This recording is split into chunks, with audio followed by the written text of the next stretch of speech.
ವೀಕ್ಷಕರೇ, ನಿಮ್ಮ ration card ಇನ್ನೂ KYC ಆಗಿದೆಯಾ ಇಲ್ವಾ ಅಂತ ಹೇಗೆ ತಿಳಿಯುವುದು? KYC ಬಾಕಿ ಇದ್ದರೆ ಮುಂದಿನ ದಿನಗಳಲ್ಲಿ ಅಕ್ಕಿ, ಗೋಧಿ ಅಥವಾ ಸರ್ಕಾರದ ಸೌಲಭ್ಯ ಪಡೆಯಲು ತೊಂದರೆ ಆಗುತ್ತೆ. ಈ ನನ್ನ ವಿಡಿಯೋದಲ್ಲಿ ನಿಮ್ಮ ರೇಷನ್ ಕಾರ್ಡ್ KYC ಕಂಪ್ಲೀಟ್ ಆಗಿದೆಯಾ ಇಲ್ವಾ ಅಂತ ಹೇಗೆ ಚೆಕ್ ಮಾಡುವುದು ಅಂತ ತಿಳಿಸ್ತೇನೆ. ಅದು ನೀವು ನಿಮ್ಮ ಆಂಡ್ರಾಯ್ಡ್ ಮೊಬೈಲ್ನಲ್ಲಿಯೇ ನೋಡಬಹುದು. ನೆನಪಿಡಿ ವೀಕ್ಷಕರೇ, ನಿಮ್ಮ ಮೊಬೈಲ್ನಲ್ಲಿ ಕೇವಲ ರೇಷನ್ ಕಾರ್ಡ್ KYC ಆಗಿದೆಯಾ ಇಲ್ವಾ ಅಂತ ಮಾತ್ರ ಚೆಕ್ ಮಾಡಬಹುದು. ಒಂದು ವೇಳೆ KYC ಬಾಕಿ ಇದ್ದರೆ ನಿಮ್ಮ ಹತ್ತಿರದ ರೇಷನ್ ಅಂಗಡಿಗೆ ಅಂದರೆ PPS ಅಥವಾ ಸಂಬಂಧಿತ ಕೇಂದ್ರದಲ್ಲಿಯೇ KYC ಕಂಪ್ಲೀಟ್ ಮಾಡಬೇಕಾಗತ್ತೆ. ಬನ್ನಿ ಇವಾಗ ನಿಮ್ಮ ರೇಷನ್ ಕಾರ್ಡ್ KYC ಆಗಿದೆಯಾ ಇಲ್ವಾ ಅಂತ ನೋಡೋಣ.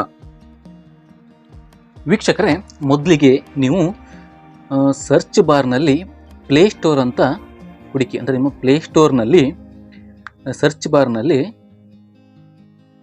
ಅಂದರೆ ಇಲ್ಲಿ ಮೇರಾ ರೇಷನ್ ಆ್ಯಪ್ ಅಂದರೆ ಮೇರಾ ರೇಷನ್ ಆ್ಯಪ್ ಅಂತ ಟೈಪ್ ಮಾಡಿ.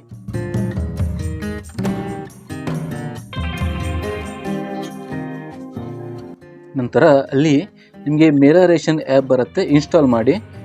ಇನ್ಸ್ಟಾಲ್ ಮಾಡಲಿಕ್ಕೆ ಸ್ವಲ್ಪ ಟೈಮ್ ಹಿಡಿಯುತ್ತೆ, ಸ್ವಲ್ಪ ವೆಯ್ಟ್ ಮಾಡಿ, ಇನ್ಸ್ಟಾಲ್ ಆಗುತ್ತೆ ಮೇರಾ ರೇಷನ್ ಆ್ಯಪ್.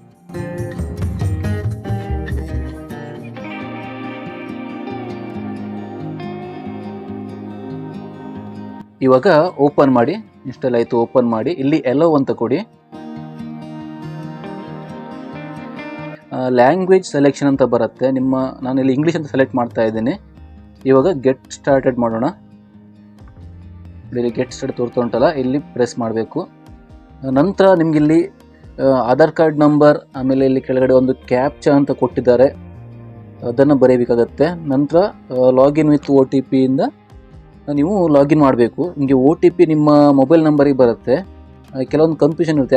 ಯಾವ ಥರ ಅಂತ ಹೇಳಿದ್ರೆ, ಈಗ ನಿಮ್ಮ ರೇಷನ್ ಕಾರ್ಡ್ ನಿಮ್ಮ ಮನೆಯಲ್ಲಿ ನಿಮ್ಮ ತಾಯಿ ಹೆಸರಲ್ಲಿ ಇದ್ದರೆ ನಿಮ್ಮ ತಾಯಿ ನಂಬರೇ ಆಗಬೇಕಂತ ಏನಿಲ್ಲ, ನೀವು ನಿಮ್ಮ ನಂಬರ್ ಸಹ ಆಗ್ಬೋದು. ನಿಮ್ಮ ಮೊಬೈಲಿಗೆ OTP ಬರುತ್ತೆ. ನಾನು ಇಲ್ಲಿಗೆ ಎಂಟ್ರಿ ಮಾಡ್ತಾ ಇದ್ದೇನೆ ನೋಡಿ.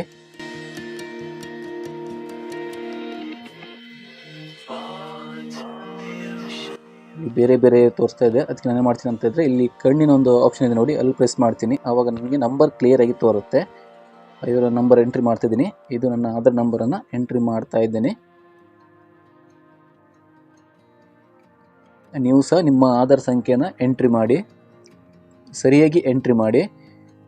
ನಂತರ ಅಲ್ಲೇ ಕೆಳಗಡೆ ಇರೋ ಕ್ಯಾಪ್ಚನ್ನು ಬರೀಬೇಕು. ಇಲ್ಲಿ CAL8T# ಅಂತ ಇದೆ, ನಾನು ಅದನ್ನು ಬರಿತಾ ಇದ್ದೀನಿ. CAL8T# ಅಂತ ನಾನು ಟೈಪ್ ಮಾಡ್ತಾ ಇದ್ದೀನಿ. ಆಲ್ರೆಡಿ ಟೈಪ್ ಮಾಡಿದ್ದೀನಿ. ಇವಾಗ ಲಾಗಿನ್ ವಿತ್ OTP ಅಂತ ಇದ್ರಲ್ಲ, ಅಲ್ಲಿ ಪ್ರೆಸ್ ಮಾಡಿ. ಅಲ್ಲಿಗೆ ನಿಮ್ಮ ಮೊಬೈಲಿಗೆ OTP ಬಂದಿರೋದು ಸಕ್ಸಸ್ಫುಲ್ ಅಂತ ತೋರಿಸುತ್ತೆ. ಈಗ ನೀವು OTP ಎಂಟ್ರಿ ಮಾಡಬೇಕಂತಿಲ್ಲ, ಅಂದರೆ ನೀವು ಎಂಟ್ರಿ ಮಾಡಬೇಕಂತ ಬರೀಬೇಕಂತಿಲ್ಲ, ಅದು ಆಟೋಮೆಟಿಕ್ಲಿ OTP ಎಂಟ್ರಿ ಆಗುತ್ತೆ. ನೀವು ಎಲ್ಲವಂತ ಕೊಡಬೇಕು. ಎಲ್ಲವಂತ ಕೊಟ್ಟ ಕೂಡಲೇ ನಿಮಗೆ OTPಯಲ್ಲಿ ವೆರಿಫಿಕೇಷನ್ ಆಗುತ್ತೆ. ಇಲ್ಲಿ ವೆರಿಫೈ ಅಂತ ಇದೆ, ಇಲ್ಲಿ ಓಕೆ ಮಾಡಿ. ಈಗ ವೆರಿಫಿಕೇಷನ್ ಆಗುತ್ತೆ. ಇಲ್ಲಿ ನಿಮಗೆ ಕ್ರಿಯೇಟ್ MPIN ಅಂತ ಇದೆ ನೋಡಿ, ಅಲ್ಲಿ ನೀವು ಕ್ರಿಯೇಟ್ ಮಾಡ್ಬೋದು ಅಥವಾ ಸ್ಕಿಪ್ ಸಹ ಮಾಡ್ಬೋದು. ನಾನು ಸದ್ಯ ಸ್ಕಿಪ್ ಮಾಡ್ತಾ ಇದ್ದೇನೆ. ನಂತರ ಇಲ್ಲಿ ಲೊಕೇಶನ್ ಕೇಳ್ತದೆ, ಲೊಕೇಶನ್ ಎಲ್ಲ ಕೊಡಬೇಕು. ಆಮೇಲೆ ನೋಡಿ ಇಲ್ಲಿ ಈಗ ನಿಮ್ಮ ಅಂದರೆ ನನ್ನ ಈಗ ಒಂದು ರೇಷನ್ ಒಂದು ಡೀಟೇಲ್ಸನ್ನು ಇಲ್ಲಿ ಬಂದಿದೆ. ನಿಮಗೂ ಸಹ ಈ ಒಂದು ಪೇಜ್ ಓಪನ್ ಆಗುತ್ತೆ. PMGKAY ಅಂತ ಇರುತ್ತೆ, ಇದು ಓಪನ್ ಆಗುತ್ತೆ. ಇಲ್ಲಿ ನಿಮ್ಮ ರೇಷನ್ನ ಡೀಟೇಲ್ಸ್ ಇಲ್ಲಿ ಬರುತ್ತೆ. ಯಾರು ಮೇನಾಗಿ ಹೆಸರಿದೆ, ನಿಮ್ಮ ತಾಯಿ ಹೆಸರು ಇರುತ್ತೆ ನೋಡಿ, ಅದು ಇಲ್ಲಿ ಓಪನ್ ಆಗುತ್ತೆ, ಅಂದರೆ ಶೋ ಆಗುತ್ತೆ. ನಂತರ ಇಲ್ಲಿ ಕೆಳಗಡೆ ಬಂದಾಗ ಇಲ್ಲಿ ಕೆಲವೊಂದು ಆಪ್ಷನ್ ಕೊಟ್ಟಿದ್ದಾರೆ. ಇಲ್ಲಿ ನೀವು ಮ್ಯಾನೇಜ್ ಫ್ಯಾಮಿಲಿ ಆಪ್ಷನ್ ಇದೆ ನೋಡಿ, ಅಲ್ಲಿ ಪ್ರೆಸ್ ಮಾಡಬೇಕು. ಇಲ್ಲಿ ನೋಡಿ, ಈಗ ನಿಮ್ಮ ಪ್ರತಿಯೊಬ್ಬರ ಏನು ರೇಷನಲ್ಲಿ ಏನು ಎಂಟ್ರಿ ಇದೆ ನೋಡಿ ತೋರಿಸುತ್ತೆ. ಇಲ್ಲಿ ನೋಡಿ KYC ವೆರಿಫೈಡ್ ಅಂತ ತೋರಿಸ್ತಾ ಉಂಟು ನೋಡಿ. ಇಲ್ಲಿ KYC ವೆರಿಫೈಡ್ ಅಂತ ತೋರಿಸ್ತಾ ಇದೆ. ನಮ್ಮ 4 ಜನರಿಗೂ ಸಹ KYC ವೆರಿಫೈಡ್ ಅಂತ ತೋರಿಸ್ತಾ ಇದೆ. ಅದೇ ರೀತಿಯಲ್ಲಿ ನಿಮಗೂ ಸಹ ಅಲ್ಲಿ KYC ವೆರಿಫೈಡ್ ಅಂತ ತೋರಿಸಿದರೆ ಮಾತ್ರ ನಿಮ್ಮ ರೇಷನ್ ಕಾರ್ಡ್ KYC ಕಂಪ್ಲೀಟ್ ಆಗಿದೆ ಅಂತ ಅರ್ಥ. ವೀಕ್ಷಕರೇ, ಒಂದು ವೇಳೆ KYC ಪೆಂಡಿಂಗ್ ಅಂತ ಬಂದರೆ ನೀವು ನಿಮ್ಮ ಹತ್ತಿರದ ರೇಷನ್ ಅಂಗಡಿಗೆ ಹೋಗಿ ಅಗತ್ಯ ದಾಖಲೆಗಳೊಂದಿಗೆ KYC ಅಪ್ಡೇಟ್ ಮಾಡಬಹುದು.